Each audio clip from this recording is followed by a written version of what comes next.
Kemudian kata Syekh Abdul Wahab Asy-Sya'rani qaddasallahu sirrah, di dalam kitab Al-Yawaqit wal Jawahir, barang siapa mengatakan ma'iyatullah, kesertaan Allah Ta'ala tu, yang kata ma'akum, serta kamu. Siapa yang mengatakan ma'iyatullah, kesertaan Allah Ta'ala akan makhluknya itu dengan sifatnya fakat, sifat saja, ya telah serta kita dengan kudrat, dengan iradat, ya dia tak boleh dengan zat. Kalau begitu lazimlah daripada katanya itu boleh infikak, bercerai, sifat daripada zat. Zat dengan sifat satu benda yang tidak boleh bercerai, ya. Az-zat yaqasif wa sifat yaqumu bi zat. Bila sebut zat aja dia mesti bersifat. Bila zat dia ada sifat, dan sifat yaqumu bi zat, dia berdiri dengan zat, dia tak boleh bercerai dua benda, ya. Sebab makna zat kita lagi dalam Usuluddin, kenapa makna zat? Maqama bi nafsi, barang yang wujud dia tidak berkait dengan benda lain.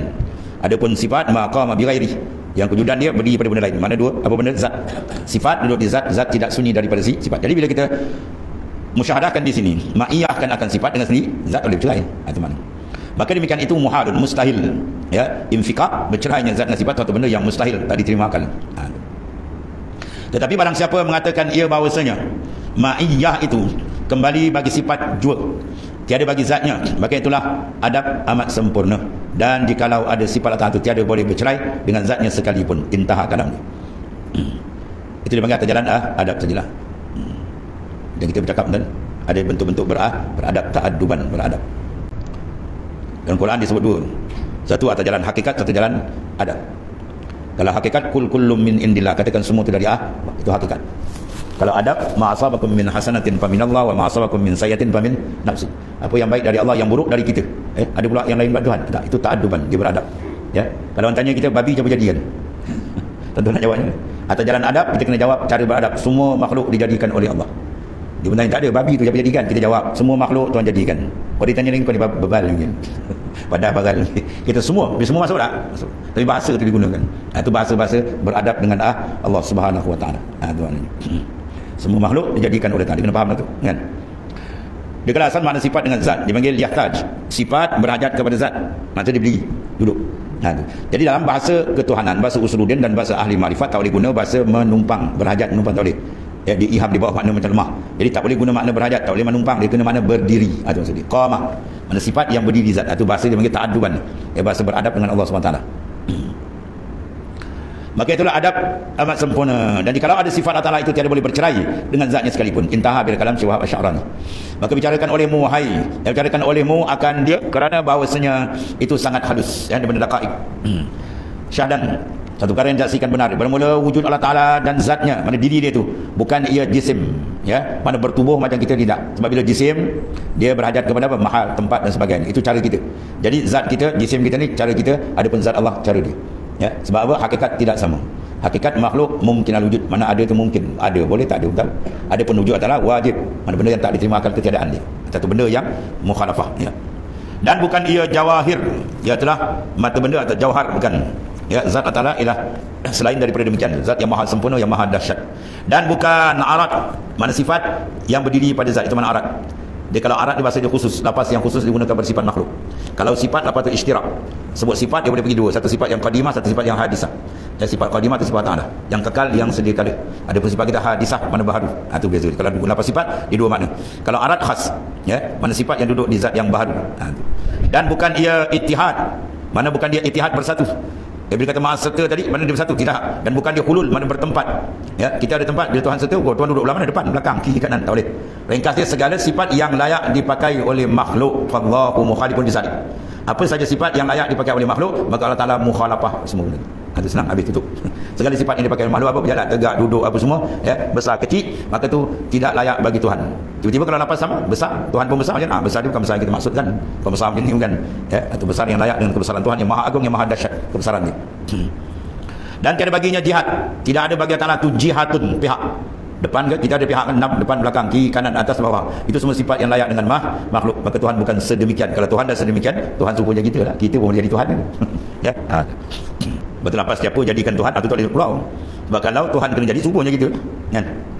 Ya, ada orang tadi kita, itu syaitan lah hadir. Syaitan akan tanya, ni siapa jadi Allah? Allah. Lalu siapa jadi Tuhan? Ketika kita nak kita ta'awuz. Ya. Maknanya, sifat ketuhanan, dia dihajat. Bukan dia berhak. Kalau dia kena jadi, mana dia berhajat? Maka dah salah. Mana tadi kata Tuhan dia pula berhajat. Bila berhajat, batal makna ketuhanan. Tiap-tiap benda yang berhajat dan terikat dengan yang lain, dia tak sah atau dia kata Tuhan. Sekarang kalau kena jadi, bermakna dia dijadikan dia dah standard di bawah. Ya, maka salah kalau tanya siapa jadikan Tuhan, tu soalan tak betul lagi. Orang tak kerti lagi. Ya, atau syaitan dia dulu, siapa jadi Tuhan? Kalau Tuhan kena jadi, bermakna asalnya tidak ada. Tuhan kata tidak, jadi hudus baru. Ya.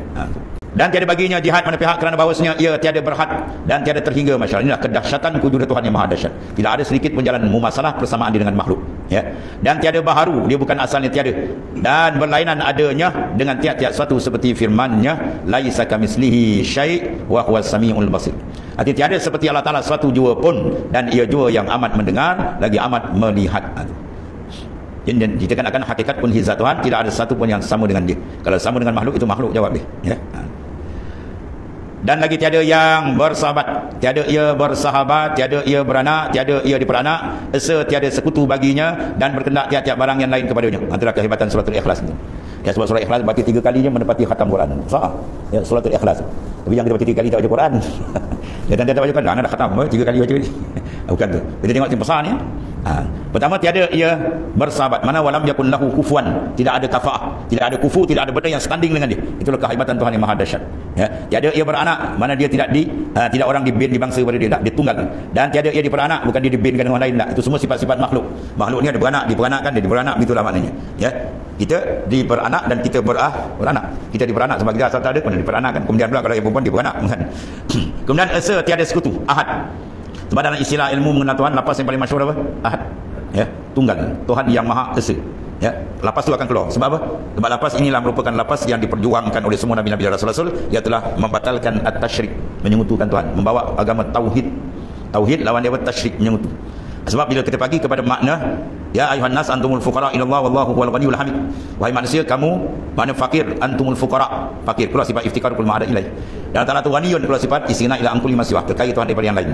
Jadi kalau kita ambil satu makna, iftikaru kulli ma ada ilaih, berhajat semua kepada dia. Bila semua bertumpu satu benda, tak pergi ke lain, bermakna benda tu mesti tunggal. Pasar raya kalau satu semua pergi kat situ. Bila buat 2 3 dah biar. Sana separuh sini separuh. Jadi makna ketuhanan mesti semua benda tidak bertumpu kepada dia. Tidak boleh satu pun bercerai. Kalau ada satu benda, dia terlepas dari Tuhan, batal makna ketuhanan. Makna Tuhan tu semua pergi ke dia. Bila makna bertumpu kepada dia, berhajat terikat dengan dia, bermakna dia tunggal. Ya, itu besarnya makna ahad. Ahadiyah Allah Ta'ala tunggal. Mana kita lihat semua makhluk, kita akan nampak sana lambang keesaan Allah Ta'ala. Ya, kita akan nampak maknanya wahdatullah ataupun ahadiyah Allah Subhanahu Wa Taala dalam cermin kewujudan semua makhluk. Semua makhluk dipanggil mir'atul wujud billah Taala, mir'ah wujud Allah Taala, cermin memandang wujud Tuhan.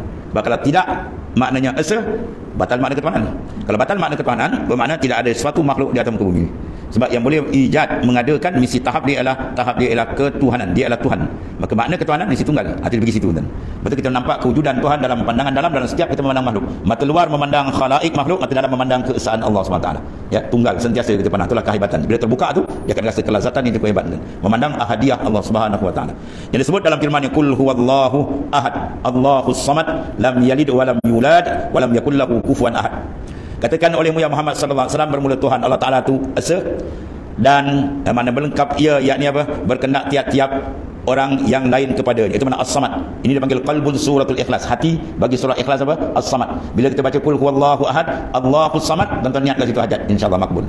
Ya, dekat lapas as-samad tu tuan-tuan niatkan apa hajat kita. Ya. Badi al-samad, tempat tumpuan ya segala perkara tadi. Mana semua benda bertumpu dengan dia. Maka di situ nampak makna ketuhanan Allah Taala dan keesaan dia juga. Ahad, dia menterjemahkan makna as-samad. As-samad menterjemahkan makna ahad. Ya, dia segala tumpuan kat dia. Bila segala tumpu kat dia, mesti dia tunggal. Tu.